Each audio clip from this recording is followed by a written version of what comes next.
মাঠে খেলেন খেলোয়াড়েরা, আর খেলোয়াড়দেরকে মাঠে খেলান ক্রীড়া সংগঠকরা। খেলোয়াড়েরা লাইমলাইটে থাকলেও ক্রীড়া সংগঠকরা থেকে যান আড়ালেই। তবে এখন টিভির এবার ঈদের বিশেষ আয়োজনে অবশ্যই ক্রীড়া সংগঠকরা আমাদের সঙ্গে থাকবেন, আর এই পুরো আয়োজনের নাম দিয়েছি আমরা ক্রীড়া মস্তিষ্ক। আজকে বাংলাদেশ আর্চারি ফেডারেশনের প্রাণপুরুষ বলা চলে এবং একই সঙ্গে যার হাত ধরে বাংলাদেশ আর্চারি ফেডারেশনের পথ চলা শুরু, সেই কাজী রাজীব আহমেদ চপল আমাদের সঙ্গে উপস্থিত আছেন। এখন ঈদের বিশেষ আড্ডায় ক্রীড়া মস্তিষ্কের আয়োজনে আপনাকে স্বাগত। প্রথমেই সবাইকে ঈদ মোবারক। অবশ্যই ঈদ মোবারক আপনাকেও। আমার খুব আগ্রহ বা খুব প্রতীক্ষা করেই আছি আপনাকে একটা প্রশ্ন দিয়ে শুরু করার জন্য। সেটা হচ্ছে যে বাংলাদেশ তো আসলে আমরা জানি যে ফুটবল এবং ক্রিকেট বাংলাদেশে খুব জনপ্রিয় খেলা। যেই ছোটোবেলা থেকেই যারা আসলে একটু স্পোর্টস বান্ধব হতে চায়, স্পোর্টস লাভার হতে চায়, তারা ক্রিকেট কিংবা ফুটবলে আসতে চায়। আপনি আসলে আর্চারি নিয়ে এই স্বপ্নটা কীভাবে শুরু হলো? আর্চারির সাথে কেন আপনি কানেক্টেড হলেন? এটা যদি বর্ণনা করতে যাই তবে বিশাল এক ইতিহাসটা জানতে চাই। এখন যে জিনিসটা হয়েছে কি, যে আমার পরিবারটাই ছিল একটু ব্যতিক্রম ধর্মী, যে সবাই তো ফুটবল ক্রিকেট নিয়ে একটা প্রচলিত ধারায় চলছে। ব্যতিক্রম কি কিছু করা যায়? যেমন খোখো নিয়ে কিছুদিন কাজ করেছি, এটা একটা নতুন খেলা ছিল।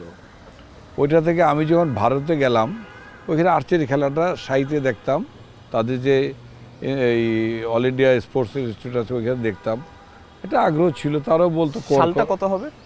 এইটা বোধহয় সম্ভবত ওই 96 থেকে 98 এর মধ্যে, আমার জন্মের সময় আমি খুব ছোট। তারপরে 2000-এ আমি চলে গেলাম সিডনি অলিম্পিকে। আমি গেলাম রেসলিংয়ের প্রতিনিধি হিসাবে। ওইখানে সিডনি হারবারে আমার ওয়েট লিফটিং ফেডারেশন তদানীন্তন সেক্রেটারি জেনারেল মহিউদ্দিন ভাই বললো, চলো তোমার আজকে দেখাবো, ওয়েট লিফটিং দেখাবো। আচ্ছা ঠিক আছে, আমার বাচ্চা ছিল সাথে। হঠাৎ এক ভদ্রলোক এর মধ্যে একটা ওই পার্কের এদিকে যাচ্ছিলাম, মানে অনেকটা বাধা হয়ে দাঁড়াইলো।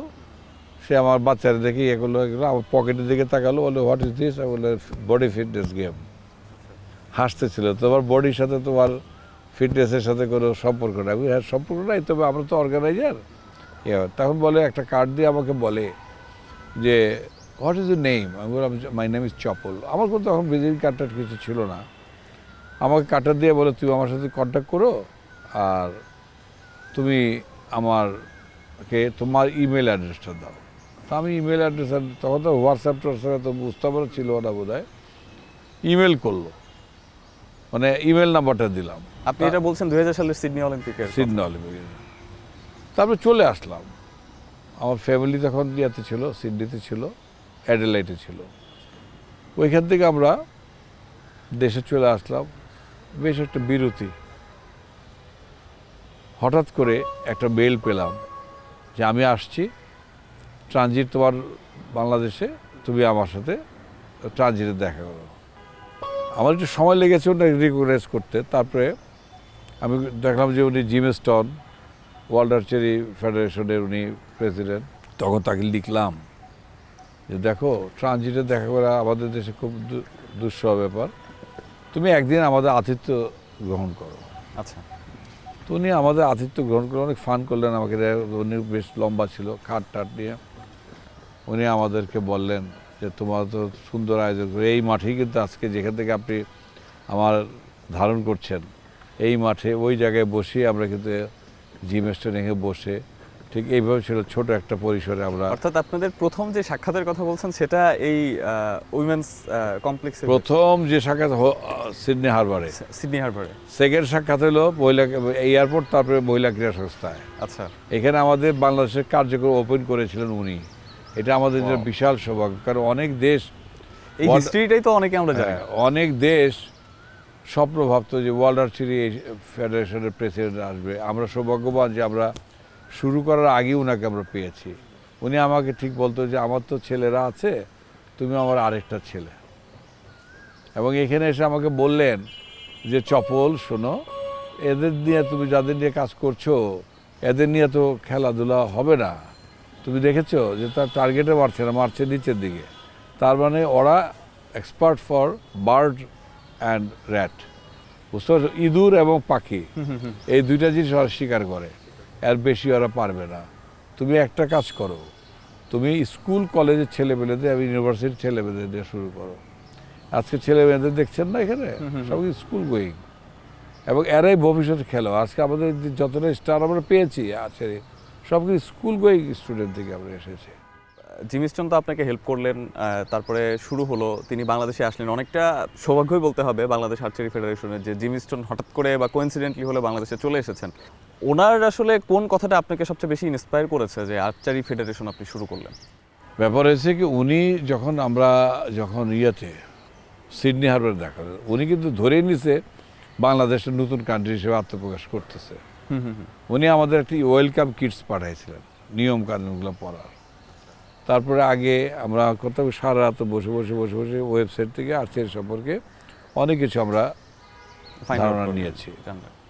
আমাদের অতটা সমস্যা হয়নি কেন, আমরা জাতিগতভাবে বাঙালি, ধর্মগতভাবে আমরা মুসলিম।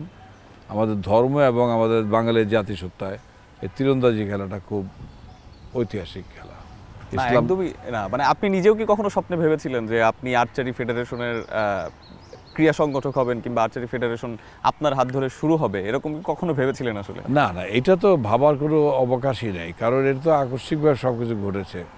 আমি সবসময় একটু ব্যতিক্রমে চিন্তা ভাবনা করতাম তো, যার ফলে আর্চারিটাকে বেছে নিয়েছিলাম। আমি আর্চারি হিস্ট্রি যখন পড়েছি তখন একটা জিনিস দেখলাম যে এটা সব বয়সের সবার খেলা। সব বয়সের সবার খেলা মানে আমি কিন্তু আমার যদি ফিজিক্যালি ফিট থাকে আমিও খেলতে পারবো। অনেকটা ডাক্তারি পেশার মতো, যে যতদিন উনি ফিট থাকবেন পেশেন্ট দেখতে পারবেন। তো এইখানে আমাদের কম্পাউন্ডটা কিন্তু সব বয়সের খেলোয়াড়রা খেলতে পারে। এইটা থেকে উদ্বুদ্ধ আমি হয়েছি যে আচ্ছা ঠিক আছে, ফেডারেশন যখন হবে আমরা তো খেলতে পারবো। সেইটা দিয়ে আমরা কিন্তু এই পর্যায়ে আজকে চলে আসছি। আর আমার ছোটোবেলায় আমাকে আমার মা বলতেন, আমার সম্পর্কে একটা ভবিষ্যৎবাণী দিয়েছিলেন যে ও কিভাবে কোথায় যাবে। আমি এটা খুব বিশ্বাস করি, যদিও আল্লাহ ছাড়া আমার কোনো বিশ্বাস্য কিছু নাই। আমার খুব জানার ইচ্ছা হচ্ছে যে আন্টি আপনাকে আসলে কি দোয়াটা করেছিলেন, যেটা আপনি বলছেন অনেকটা কোইন্সিডেন্টলি মিলে গেছে। উনি আমার মাকে বলেছিলেন, তোমার এই ছেলেকে কয়েকটা জিনিস তোমার মেনটেন করে চলতে হবে। এই ডান হাত বাম হাত কাউকে দেখাতে না, মানে হাতের রেখা দেখানো যাবে না, কারোর সাথে চোখাচোখি হয়ে কথা বলতে পারবে না সে। আমি মেনটেন করার চেষ্টা করি। ইট মিনস যে দৃষ্টি অবনত রাখতে হবে, এরকম কোনো একটা বিষয়। সে বাংলাদেশে এমন একটা হবে যে তার শুধু দেশ না, তাকে বিশ্বব্যাপী সবাই চিনবে। তো মনে করেন এটা তখন তো ছোটোবেলা আমি বুঝতাম না, আর আমাকে বলে আমার মাকে বলছে, তো বলছে যে সে একটা পর্যায়ে গিয়ে এমন তুঙ্গে উঠবে যে তোমার কেউ অবলুক, সে যাবে আর আসবে। আমাকে আমার মা বলেছিল মারা যাওয়ার আগে। আমি ওটা মিলাচ্ছি শুধু, আর আল্লাহর কাছে শুকরিয়া আদায় করছি যে আল্লাহ আমাকে তুমি দীর্ঘায়ু দাও। অবশ্যই আমরাও সেই দোয়া করি যে আপনার হায়াত বা আপনার আরও দীর্ঘায়ু হন, আল্লাহ আপনাকে সেই রহমত বরকত দান করুক। আমি এবার একটু আপনার প্রফেশনাল ক্যারিয়ারে আসতে চাই। আপনি ক্রীড়া সংগঠক হিসেবে আপনার হাত ধরে আর্চারি ফেডারেশন শুরু হলো, কিংবা আর্চারি ফেডারেশন আপনি শুরু করলেন, শুরুর দিকে তো নানা ধরনের প্রতিবন্ধকতা থাকে, আমরা যেই কাজই শুরু করতে যাই না কেন সেই প্রতিবন্ধকতা নিশ্চয়ই আপনার কাছেও ছিল, কিন্তু আপনার ঠিক কোন টোটকাটা আপনাকে এই পুরো জার্নিটা পার হতে বা এখন পর্যন্ত আসতে আসলে সাহায্য করেছে, বা শুরুর দিকে আসলে কি ধরনের বাধার সম্মুখীন হয়েছেন?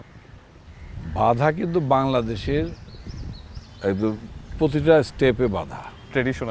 ট্রেডিশনাল এটা আমাদের অর্জন। ট্রেডিশনালি আপনি যে কিছু ভালো জিনিস করতে যাবে, আপনি বিরোধী পক্ষ দাঁড়িয়ে যাবে, এটা কি করছে, এটা কি খেলা, পুরোনো পাগলে ভাত পায় নতুন পাগলে। এটা একটা কমন টপিকস আমাদের দেশে। তো এরকম অনেক আর্চারি বলতে হ্যাচারি, কোথায় হ্যাচারি কোথায় আর্চারি, এবার তো হ্যাচারি ভেঙাই তো। কিন্তু আমার একটা অদম্য স্প্রিয়া ছিল যে ধরছি যখন আমি একটা পর্যায়ে আমি নিয়ে যাব এটাকে। আমি তো একা কাজ করি রে, আমার সাথে অনেকেই কাজ করেছে। এই যে আমাদের মধ্যে যে একটা সমঝোতা ছিল যে আমরা একটা কিছু করব, একটা ইয়াং গ্রুপ, তার সাথে দুই একজন একটু বয়স্ক লোক ছিল যারা আমাদেরকে গাইড করতো। এই যে অদম্য স্প্রিয়াটা ছিল বলে আজকে আর্চারিতে আপনি শুনলে আশ্চর্য হবেন, আমরা বাঁশের ধনুক দিয়ে, কাঠ এবং বাঁশ মিশ্রিত ধনুক দিয়ে আমরা খেলেছি। তারপরে যখন এটা হলো 2002-এর কথা, 3-এ জিমি স্টোন আসলো, আচ্ছা, নতুন মোড় নিল। তারপর আমরা গেলাম ওয়ার্ল্ড আর্চারির কংগ্রেসে, ওইখান থেকে এসে আরেকটা মোড় নিল। তারপরে এখন যখন আমরা 3-এর শেষের দিক দিয়ে আমরা পাঠাবো, 5-এর শেষের দিক দিয়ে আমরা খেলতে পারবো। 3-এ পাঠালাম আমরা মায়ানমারে, 5-এ পাঠালাম দিল্লি, এশিয়া চ্যাম্পিয়নশিপ। তখন আমরা কলকাতার রাস্তায় রাস্তায় বাড়ি বাড়ি ঘুরে ঘুরে আর্চারদের পুরনো যারা ছিল তাদের কাছ থেকে পুরনো ইকুইপমেন্টস আমরা কিনলাম, কিনে আপনার রং করলাম। ঢাকায় এসে মোটরসাইকেলের রং করে বংশালে আমাদের অফিসের পাশে রং করে নতুন বানিয়ে ফেললাম, আমাদের ছেলেদের আমরা দিলাম। তারা ভাবলো নতুন বউ। এই যে একটা টার্নিং পয়েন্ট আমরা হয়ে গেল না, আপনার চিন্তা করার মতো না। এই যে শুরু হলো আমাদের, আমরা প্রথম সাউথ এশিয়ান চ্যাম্পিয়নশিপ 2006-তে করলাম, আমরা মেডেল পেয়েছি, অনেকগুলো সিলভার। অবশ্যই আমরাও আমাদের প্রোগ্রামের একটা টার্নিং পয়েন্টে চলে এসেছি, আপনার কাছে আবারও ফিরবো, তবে এই মুহূর্তে একটা বিরতি নিতে হচ্ছে।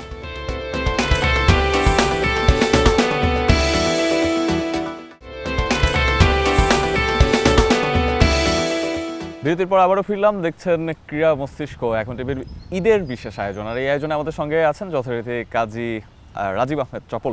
আমরা কথা বলছিলাম যে আর্চারির সেই সময়টায় আপনারা কিভাবে নতুন আর্চারদেরকে, যারা আর্চারিতে এসেছে, তাদের সরঞ্জাম কিভাবে ম্যানেজ করতেন।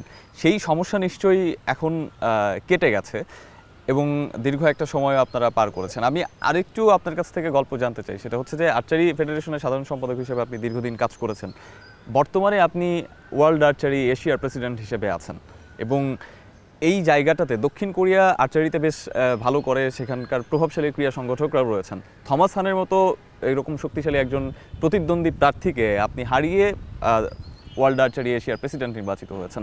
এই যে কূটনীতি, নির্বাচনের কূটনীতি, ক্রীড়া সংগঠক থেকে নির্বাচনের কূটনীতিতে কিভাবে জড়ালেন এবং একই সঙ্গে এই জায়গাটা থেকে আপনার সাকসেস বা আপনার যে অ্যাচিভমেন্ট, সেটার আসলে রহস্যটা কি? আসলে আমি 2000 সাল থেকে তো আর্চারির সাথে জড়িত কম বেশি। আমি আন্তর্জাতিক অঙ্গনে প্রথম আমি প্রবেশ করি 2005 সালে। 3 সালে আমি গিয়েছিলাম নিউ ইয়র্কে, এরপর টুর্নামেন্টে গেলাম 2005 সালে। ওইখানে একটা জিনিস দেখলাম, সবই আছে, প্রাণ নেই। কারণ সবাই সভাপতি আসা মানে মধ্যে রাষ্ট্রের প্রেসিডেন্ট আসতেছেন, বিশাল একটা কিছু। সাধারণ খেলোয়াড় বা ইয়ারা তারা কথা বলতে পারে না, আসতে দেয় না, ইভেন দেন আমিও যেতে পারিনি। কিন্তু জিমেসটা ছিল অন্যরকম। আমার আদর্শ, আমার ছিল মেন্টর ছিল জিম অ্যাস্টন। উনি সবার সাথে মিশতেন, উনি মনে ছিল যে জনগণের নেতা বলেন, ওরকম ছিলেন। যেমন আমাকে উনি এশিয়া থেকে পিক করেছিলেন, এরকম উনি অনেককে। উনি কি এরকম ছিলেন হান্টার, মানে উনি খুঁজে খুঁজে, উনি শুধু আর্চার হান্টার করতেন না, উনি অর্গানাইজারও আমরা যেরকম সবসময় বলি যে পাইপলাইনের প্লেয়ার খোঁজার জন্য প্রান্তিক পর্যায়ে যেতে হবে, গ্রামে যেতে হবে, স্কুল থেকে ধরে নিয়ে আসতে হবে, কাইন্ড অফ জিম অ্যাস্টন কি এরকম ছিলেন সারা বিশ্বে? ওরকমই ছিলেন। আমি তো বাংলাদেশের মতো ছোট একটা, তখন মেম্বারও হয়নি, আসলেন কেন? উনি বীজ রোপণ করে দিয়ে গেছেন। চপল ভাই, আপনি থমাস হানকে 29 ভোট অর্থাৎ 20 ভোটের ব্যবধানে হারিয়েছেন। বৈশ্বিক একটা নির্বাচন, যেখানে দক্ষিণ এশিয়ার ইনফ্যাক্ট সব দেশগুলোর সেরা সেরা ক্রীড়া সংগঠকগুলো যেখানে নির্বাচনে প্রতিদ্বন্দ্বিতা করেন, সেই জায়গায় এত বড় একটা ব্যবধানে তাকে হারানো সম্ভব হলো। এই ডিপ্লোমেসিটা আসলে কিভাবে করেছেন? এটা শুনে আশ্চর্য হবেন, আমি মতিঝিল আইডিয়াল স্কুলের ছাত্র, যে স্কুলে টিচাররা শুধু নৈতিকতা এবং তাদের ব্যবহারবিধি এগুলোই শেখায়, পড়াশোনা তো আছেই। তা আমি আইডিয়াল স্কুল টিচারদের কাছ থেকে এগুলো খুব ভালোভাবে রপ্ত করেছি, যে বিহেভ। আমি প্রতিটা দেশের সাথে যোগাযোগ, আমি কিন্তু ডেভেলপমেন্ট কমিটির চেয়ারম্যান ছিলাম প্রেসিডেন্ট হওয়ার আগে এশিয়ার। আমি ফার্স্ট ভাইস প্রেসিডেন্টের 2টা টার্মে। এই আমি কখনো চিন্তা করিনি যে আমি প্রেসিডেন্ট হব। হ্যাঁ, সবার সাথে বিহেভটা আমার ছিল। যখন যোগাযোগ করতো তার সাথে কথা বলতাম, হাসি মুখে কথা বলতাম, কী চাই যতটুকু সম্ভব তাদের সহযোগিতা করতাম, না পারলেও অ্যাকচুয়ালি দিক নির্দেশনা দিয়ে দিতাম। কমিউনিকেটিভটা ছিল। হ্যাঁ, ওই যে ট্রিপল-সি আমাকে এটা কি কাইন্ড অফ আপনার টেকনিক্যাল কোনো গেম, মানে সামনে এইটাকে বলে স্পোর্টস ডিপ্লোমেসি। আপনি শুধু পলিটিক্স করলে চলবে না, আপনাকে ডিপ্লোমেসি বুঝতে হবে, বুঝছেন না? ডেফিনেটলি। আমরা তো স্পোর্টস পলিটিক্স করে স্পোর্টসকে নষ্ট করে ফেলি, আসলে না, এটা ডিপ্লোমেটিক ইয়া। আপনি যখন দেখবেন চায়না এবং আমেরিকার যে সংযুক্ত করছে পিং পং ডিপ্লোমেসি বলে, তাই না? তো ওইটাও কিন্তু আমার একটা সাবজেক্ট, যে খেলাধুলা দিয়ে কিন্তু বিশ্ব জয় করা যায়। অর্থাৎ আপনি যেটা বোঝাতে চাচ্ছেন সেটা হচ্ছে যে ক্রীড়া সংগঠক হিসেবে শুধু যে খেলোয়াড় ম্যানেজমেন্ট, মাঠ ম্যানেজমেন্ট কিংবা বিভিন্ন টুর্নামেন্ট ম্যানেজমেন্ট বিষয়টা ওটাই না, ক্রীড়া সংগঠকদেরও আসলে পড়াশোনা করতে হয়। ডেফিনেটলি আপনি পড়াশোনা না করলে আপনি জ্ঞান অর্জন করবেন কিভাবে? আমাদের নবী করিম সাল্লাল্লাহু আলাইহি ওয়াসাল্লাম বলছে জ্ঞান অর্জনের শুধু চীন দেশে যাও। আমার কেন? এই জিনিসটা হাদিসও আছে। আপনার এক্সপিরিয়েন্স থেকে জানতে চাই, যেহেতু দীর্ঘদিন ধরে আপনি ক্রীড়া সংগঠক হিসেবে কাজ করছেন, আপনার কি মনে হয় যে বাংলাদেশের ক্রীড়া সংগঠকরা যথেষ্ট লেখাপড়া করে নিজেদের আত্মশুদ্ধির জন্য বলি কিংবা দক্ষতার উন্নয়নের জন্য বলি? একটু ঘাটতি আছে, গাইডেন্সের অভাব আছে, মানে দক্ষ নেতৃত্বের অভাব আছে। মানে কেন সেটা মনে হয়? এইটা ব্যাপার হচ্ছে ওইভাবে, এটা আমার বলা ঠিক না, কেন আমার অনেক গুণীজন, আমার চেয়ে অনেক গুণীজনও এখানে আছেন, তারা বলতে পারবেন এই ধরনের যদি কোনো, তাদের সাথে ডিসকাস করে আমাদের পূর্বসূরিদের এটা বলতে আসলে হয়নি আর কি। সব সেক্টরে যে একটু একাডেমিক না হলেও যে একটু লিটারেচার বা একটু লিটারেসির দরকার পড়ে, পড়াশোনার ব্যাপক পড়ে, এটা কিন্তু আমাদের ছিল না। আগে ব্যবসা করতে গেলে মুদির দোকানের মতো করে চুতার মধ্যে লিখতে, এখন কি ওটা কম্পিউটারে, ঠিক ওইভাবে আমাদের স্পষ্ট করে একটা মেসিভ চেঞ্জ আনতে হবে, তাইলে গিয়ে আমরা হবে। আমরা মনে করি আমি সেক্রেটারি হইতে পারলে আমি এইটা করবো, ওইটা করবো, এইটার চেয়ারের দিকে তাকানো যাবে যদি আমরা দেশকে এগিয়ে নিতে চাই। আপনি 3Cর কথা বলছিলেন, যেখানে কানেক্টিভিটির কথাটা আপনি খুব ভালো করেই বলছিলেন, কমিউনিকেশন বাড়ানোর কথা বলছিলেন। তবে একটা বিষয়ে আপনাকে নিয়ে আলোচনা যেরকম আছে, সমালোচনাও তো ডেফিনেটলি আছে। এটা যার সব আলোচনার সাথে সমালোচনা না থাকে সে সাকসেসফুল কোনো অর্গানাইজ। একটা বিরতির সময় হয়ে গেছে, ফিরবো একটু পর।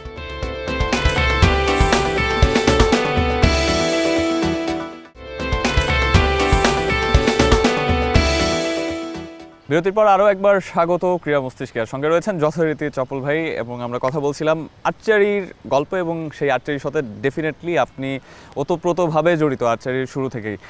আর্চারিতে এত অর্জনের পরেও অনেক আর্চাররা দেশের বাইরে চলে যান, অনেক আর্চাররা এই প্রফেশন হয়তো ছেড়ে দিচ্ছেন।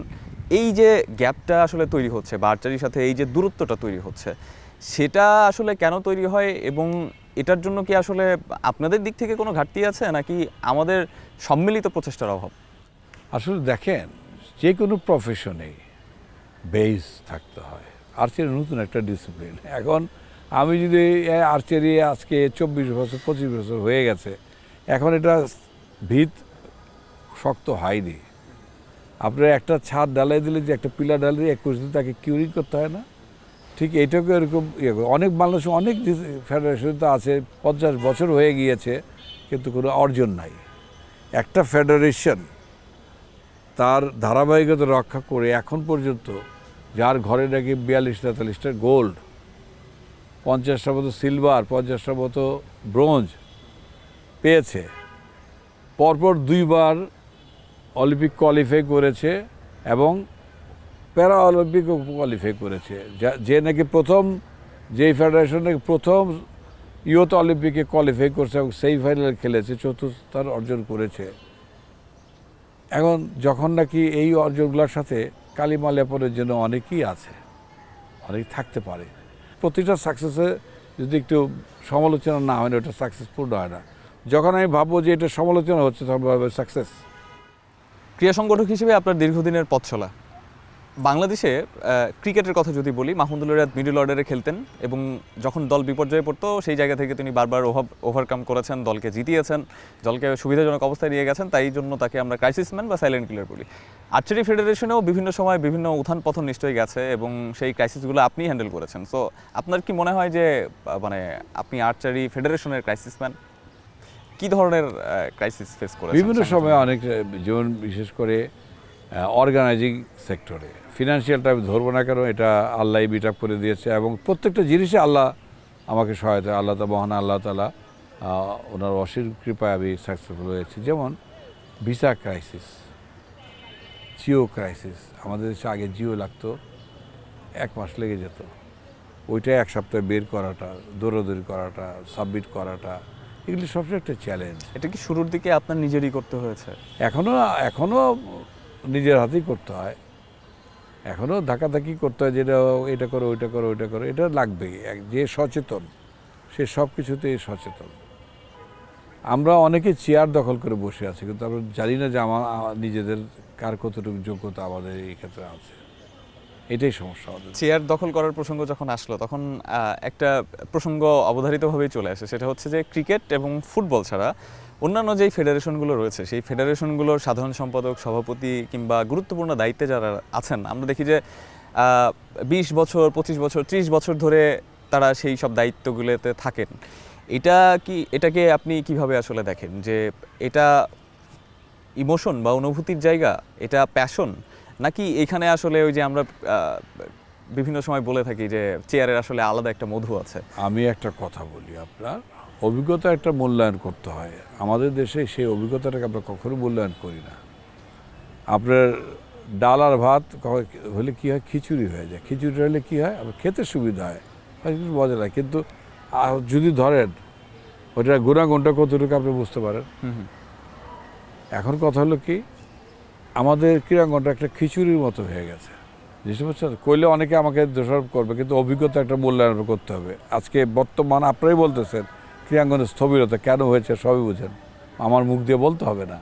আপনি এই যে আপনার পুরো জার্নিতে দীর্ঘ সময় এই জায়গাটাতে আপনি একটু আগে কথা বলছিলেন যে আল্লাহ আপনাকে অনেক দিক থেকেই হেল্প করেছে।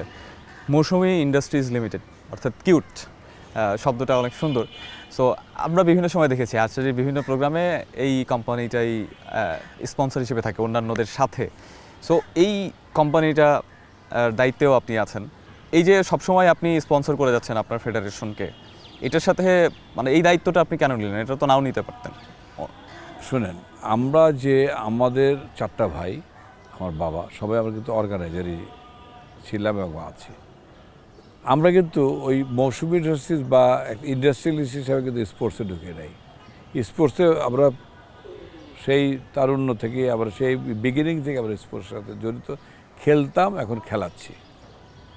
অনেকে ভাবে ও কিউটের চেয়ারম্যান আর জন্য স্পোর্টস, নো, আমার পুরো ফ্যামিলির একটা স্পোর্টস ব্যাকগ্রাউন্ড আছে অর্গানাইজিংয়ে, জিনিসটা বুঝতে পারছেন তো? কাজেই এইখানে আমাদের অভিজ্ঞতাটা যদি দেশবাসী নিতে পারে, অনেকে বলে একই পরিবার, আর ভাগে একই পরিবারের যোগ্যতা থাকতে হবে। তো আমাদের সবার যোগ্যতা আছে, আমরা টিম বানাচ্ছি, ক্লাব বানাচ্ছি, চালাচ্ছি। আপনার অবক্ষয় রোধ হচ্ছে, সামাজিক অবক্ষয়। আজকে আমাদের যুব সমাজ, কিশোররা আজকে নেশাগ্রস্ত হয়ে যাচ্ছে, খেলা নাই মাঠে। তা আমাদের মতো লোকেরা তো আগে আসবে, আমি তো স্বাগত জানাই। এই মুহূর্তে আরও একটা বিরতি নিতে হচ্ছে, ফিরছি একটু পরে।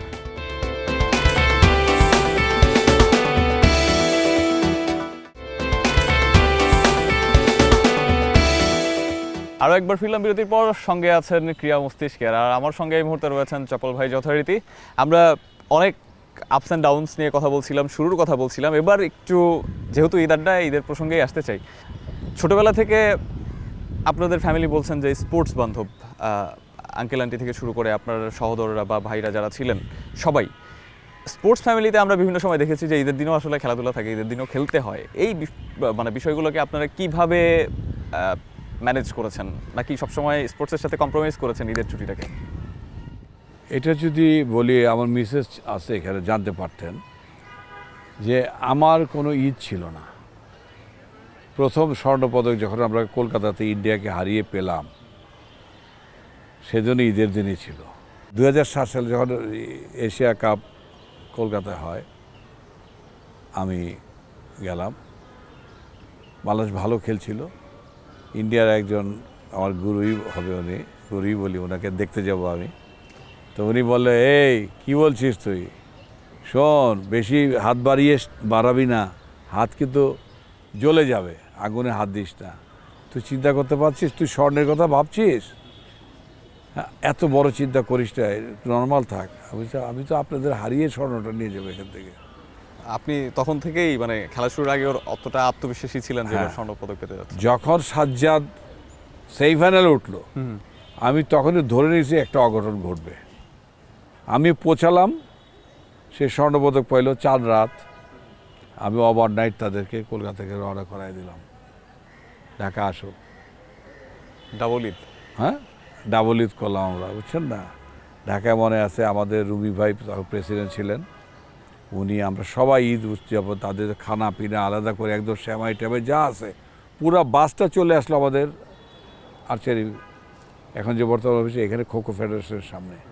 একটা ঐতিহাসিক দিন আমাদের ছিল, প্রথম গোল্ড। এই কিন্তু যাত্রা শুরু, এই যে আমাদের আনন্দ উৎসব, আমরা ঈদ দিয়ে কিন্তু শুরু করেছি, এবং আমরা অনেক কটি ঈদ কিন্তু আমরা পালন করেছি দেশের বাইরে। এই যে ঈদের বাইরে বা দেশের বাইরে ঈদগুলো করেছেন ফ্যামিলিকে ছাড়া, এই সময়টায় ফ্যামিলির সাথে আসলে কানেক্টিভিটিটা আসলে কেমন ছিল আপনাদের? আসলে জানেন, এটা ঈদ তো ঈদ, হ্যাঁ, যেটা আমাদের একটা মুসলমানদের একটা অন্যতম উৎসব। প্রধান উৎসব। আসলে এটা আমার অতটা খারাপ লাগতো না। কেন? 2005 সালে ঈদ হয়েছে নেহেরু স্টেডিয়ামে। হ্যাঁ, এই ধারাবাহিকভাবে বেশ কয়েকটা ঈদ আমরা করেছি, রোজা করেছি আমরা খেলার দেশে। ফ্যামিলিতে বাইরে ছিলাম। আমার ছোট ছেলেটা একটু আমার ভক্ত, তো একটু মন খারাপ করতো। বড় ছেলে অনেক সময় আমার সাথে থাকতো, বা সেও মন খারাপ করতো। আর আমার ওয়াইফ তো নিজেও স্পোর্টস অর্গানাইজার, কাজে এটা খুব একটা আমি ফিল করতাম না যে আমি পরিবারের বাইরে। কেন? আমার সন্তান তো অনেকগুলো নিয়ে আমি আছি, তারা তো বাবা মা ছাড়া ঈদ করেছে, কাজে আমার তো আফসোস থাকার কোনো প্রয়োজন নাই। আমি কখনোই ফিল করি না যে আমি পরিবারের বাইরে আছি, কারণ আর্চারি আমার একটা ফ্যামিলি। আমি টোকিও অলিম্পিক আমরা জামাত পড়েছি ইয়েতে, জাপানে অলিম্পিক ভিলেজ আমরাই অ্যারেঞ্জমেন্ট করেছিলাম, আমার সতীর্থরা মিলে আমরা করেছিলাম, এবং আমাদের উদ্যোগে। আমাদের ফিলটা ছিল না যে আমরা দেশের বাইরে আছি, ওটা অন্য ধরনের উৎসব। ঈদে আপনারা যখন বাইরে থেকেছেন তখন তো নিশ্চয়ই আর্চার যারা ছিলেন তাদের সাথে ঈদ পালন করেছেন।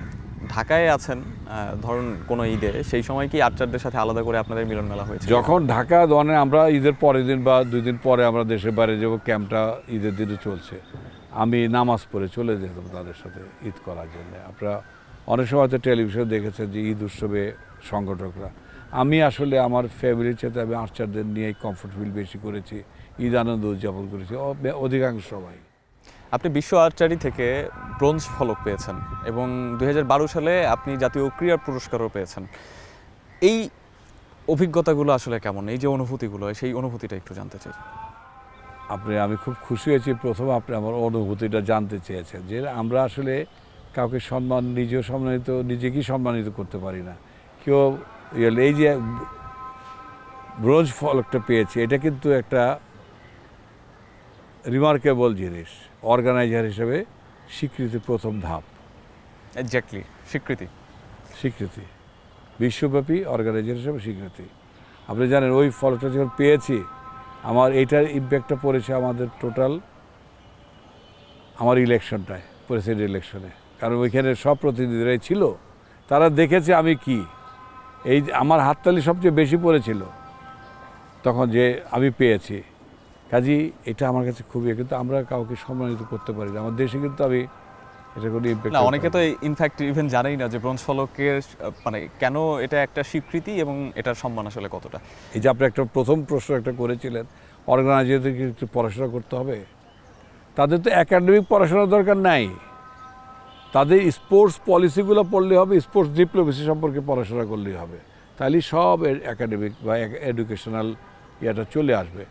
জ্ঞান অর্জন করাটা তো দোষের কিছু না, অবশ্যই লাগবে, তখনই বুঝতো যে মর্মটা কী।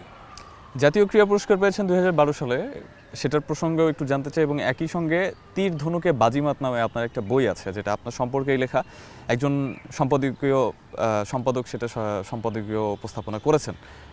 কি উদ্দেশ্যে ঠিক আসলে এই বইটা লেখা হবে? মেসেজটা আসলে কি বইয়ের? আমি ধীরাজ ভট্টাচার্যের যখন পুলিশ ছিলাম, ওই বইটা পড়েছিলাম আরও অনেক বছর আগে। তখন আমি এত নামকরা সংগঠক হইনি, বিগিনিং। তখন তো আমার মনে হচ্ছে যে আমি যা কিছু করব এটা লিপিবদ্ধ করে যাওয়া। যদি উনি যখন পুলিশ ছিলাম, প্রত্যেকটা খারাপ ভালো উনি উল্লেখ করে গিয়েছেন, তা আমারটা করতে আত্মসমালোচনা করতে অসুবিধা রাখি। সেই আত্মসমালোচনামূলক এটা যখন তৈরি হওয়ার পরে, আমি আমার সদ্য শামীম চৌধুরী, উনি আপনারা সবাই ছিলেন যে ভেটারান এবং ভালো নামকরা সিনিয়র সাংবাদিক, ওনাকে বললাম আমার এটা করতে চাই, আপনি কী মনে করেন? আমি এডিট করব, আমি এডিট করে দেন। 3.5 বছর লেগেছে ওনার আমার এটা নিয়ে। তো তীর ধনুকের মানে বাজিমাত আলটিমেটলি নামটা কীভাবে আসলো? নামটা কিন্তু তখনও ঠিক হয়নি, নামটা কিন্তু প্রিন্টিংয়ের একটু আগে ঠিক হয়েছে। কেন? যখন সম্পাদক প্রথম থেকে যখন ধীরে ধীরে ধীরে ধীরে ধীরে শেষ পর্যায়ে আসলেন, উনি সিনপসিসটা করলেন, দেখা গেলো যে আসলে তো তীর ধনুকের বাজিমাত। ওনার মুখ দিয়ে বললো চলো এই ধরনের নাম, হ্যাঁ বাজিমাত তো খুব সুন্দর একটা, উনি আরেকটু মডিফাই করে তীর ধনুকে বাজিমাত। যাই হোক, অবশেষে 3.5 বছর পরে হলেও তীর ধনুকে বাজিমাতটা হয়েছে, অর্থাৎ লক্ষ্যবস্তুতে গিয়ে আঘাত করেছে। এবং সেই বইটা নিশ্চয়ই সবাই পড়বে এবং সেখান থেকে একজন ক্রীড়া সংগঠক আসলে কিভাবে কোন দৃষ্টিকোণ থেকে স্পোর্টসকে দেখেন সেটা আমরা অবশ্যই জানতে পারবো। সেকেন্ড এডিশনের কাজ চলছে, শুরু করব, কারণ 3000 বই ছেপেছিলাম, এখন আমার কাছে 100 বই আছে। ডেফিনেটলি আমরা তীর ধনুকে বাজিমাতের আরও অনেক বাজিমাত দেখতে পাবো দ্বিতীয় সংস্করণে। আপনার কাছে জানতে চাই, আপনি তো দীর্ঘদিন ধরে ফেডারেশনে আছেন, ফেডারেশনের দায়িত্ব সামলাচ্ছেন, আপনি কি এই লম্বা সময়ের মধ্যে আপনার কোনো উত্তরসূরি আপনি পেয়েছেন, যোগ্য উত্তরসূরি যিনি হতে পারেন আপনার ফেডারেশনের? একই সঙ্গে বাংলাদেশের যে আর্চারের এখন যে পরিস্থিতি, এখন যে বর্তমান অবস্থায় আছে, সেখান থেকে উত্তরোত্তর কীভাবে উন্নতি হবে? এবং 2028 সালে অলিম্পিক ডেফিনেটলি রয়েছে, সেই অলিম্পিকে বাংলাদেশের কোনো আর্চারকে আমরা সেখানে দেখতে পাবো কিনা পোডিয়ামে দাঁড়িয়ে, সেই আর্চার পোডিয়ামে দাঁড়াবে এবং সেখানে বাংলাদেশের জাতীয় সঙ্গীত বাজবে? একসঙ্গে অনেকগুলো প্রশ্ন করে ফেললাম। এখন আর্চারি ফেডারেশন চলছে, যেটা ধারাবাহিকতা চলছে। একটা জিনিস মনে রাখবে, এই যে বিল্ডিংগুলো দেখছেন না, ফাউন্ডেশন মজবুত হয়েছে বলে কিন্তু ভাইরাস হয়েছে। আবার দেখেন এই যে মহিলা ক্রীড়া সংস্থা দোতলার ফাউন্ডেশন ছিল, এটা একটু মডিফাই করে 3 তলা পর্যন্ত গিয়েছে। তা আমি আর্চারি ফেডারেশনে চাই, ভিত তো যেহেতু আমরা হাই রাইজ বিল্ডিংয়ে দিয়ে আসছি, 100 ফিট পর্যন্ত 100 তলা পর্যন্ত যেতে পারবে তারা, কিন্তু সবাইকে সচেতন হতে হবে যে আপনি আমার উত্তরসূরি বলছেন, লট অফ উত্তরসূরি আর্চারি ফেডারেশন, তাদেরকে বিকশিত এখন বর্তমানে হইতে দেওয়া হয়নি। কারণ যখন সরকার থেকে বা অন্য কোনো মহল থেকে নমিনেশন চলে আসে, তখন তারা আর্চারি সেই জায়গায় আপনার আসলে কিছু করার সুযোগ থাকে না। কিন্তু যদি আর্চারি নিয়ে চিন্তা করতো, হ্যাঁ, ব্যক্তিগত বিদ্বেষ বাদ দিয়ে যদি আর্চারিকে দেখতো, তাইলে আর্চারি সিলেকশনটা ওই আমার উত্তরসূরি যারা স্বপ্ন বিভোর আর্চারি ডেভেলপমেন্ট, তারাই আসতো। তারা আমার সবশেষ জানতে চাও যেটা, সেটা হচ্ছে যে 2028 অলিম্পিকে আমরা পোডিয়ামে কোনো বাংলাদেশি আর্চারকে দেখতে পাবো কিনা, এবং একই সঙ্গে জাতীয় সঙ্গীতটা নিশ্চয়ই আমরা শোনার সেই আকাঙ্ক্ষা আমাদের কবে পূরণ হবে? আমি আপনাদের একটা কথা, বাস্তবমুখী কথাবার্তা আমি বলি, 28-এ সম্ভব না, ট্রাই করে দেখতে পারি, কিন্তু 32-এ সম্ভাবনা আছে। যদি এখন থেকে, গতকাল আমি বলেছি এই কথাটাই বলছি, যদি এখন থেকে আমরা শুরু করতে পারি কন্টিনিউয়াস ট্রেনিং, কোনো দিকে এদিক সেদিক, ওই ছেলের যারা ন্যাশনাল গেমে থাকবে তাদের কোনো কিছু অভাব থাকতে পারবে না। কাজী রাজীব আহমেদ চপল, আপনাকে অসংখ্য ধন্যবাদ ক্রীড়া মস্তিষ্কের সময় দেওয়ার জন্য, এবং ডেফিনেটলি আবারও ঈদ মোবারক। ঈদ মোবারক। ঈদ মোবারক আপনাদেরকেও। আর্চারি ফেডারেশন দীর্ঘদিনের পথ চলা, নানান উত্থান পতন রয়েছে, এবং যেটি কাজী রাজীব আহমেদ চপল বলছিলেন, ওয়ার্ল্ড আর্চারির তিনি এশীয় জোনের প্রেসিডেন্ট, তিনি বলছেন 28-এ না হলেও 32-এ নিশ্চয়ই বাংলাদেশ অলিম্পিকের পোডিয়ামে দাঁড়াবে, বাংলাদেশি কোনো আর্চার এবং বাংলাদেশের জাতীয় সঙ্গীত বাজবে। ক্রীড়া মস্তিষ্ক আজকে এ পর্যন্তই, ধন্যবাদ সবাইকে।